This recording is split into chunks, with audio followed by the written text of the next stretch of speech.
मैंने वोट कांग्रेस को दिया था, लेकिन ईवीएम में बीजेपी को चला गया।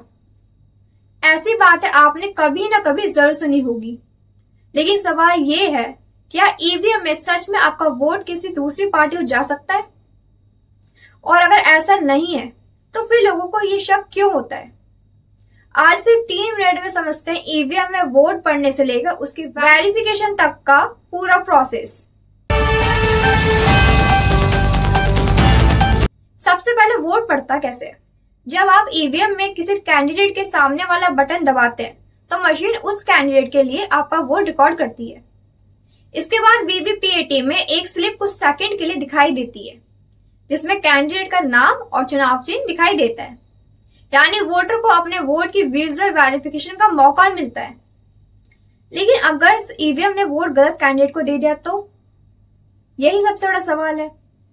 मान लीजिए आपने कैंडिडेट ए का बटन दबाया, लेकिन वीवीपीएटी में कैंडिडेट बी का नाम दिखाई देता है।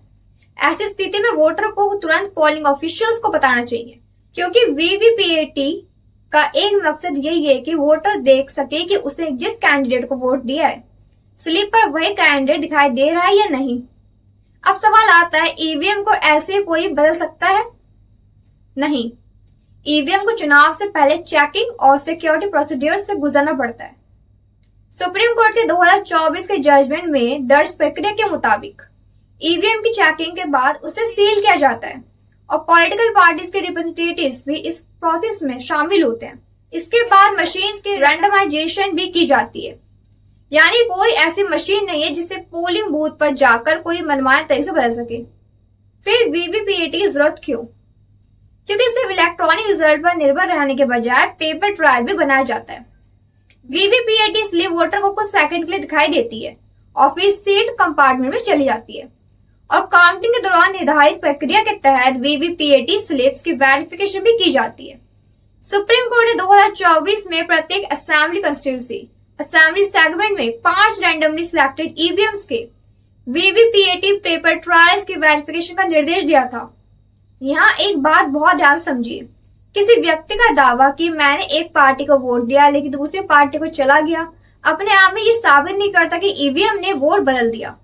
इस तरह के क्लेम को साबित करने के लिए एविडेंस और वेरिफिकेशन जरूरी है, और ईवीएम वीवीपीएटी सिस्टम में इसी वेरिफिकेशन के लिए सेफगार्ड्स रखे गए हैं।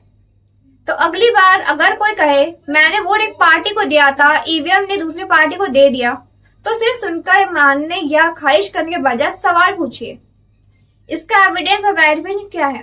क्योंकि लोकतंत्र में सिर्फ दावा नहीं, सवाल, सबूत और वेरिफिकेशन तीनों जरूरी है। अगर आपको ऐसे कॉम्प्लिकेटेड बातें सिंपल लैंग्वेज में समझनी है तो चैनल को सब्सक्राइब जरूर करें।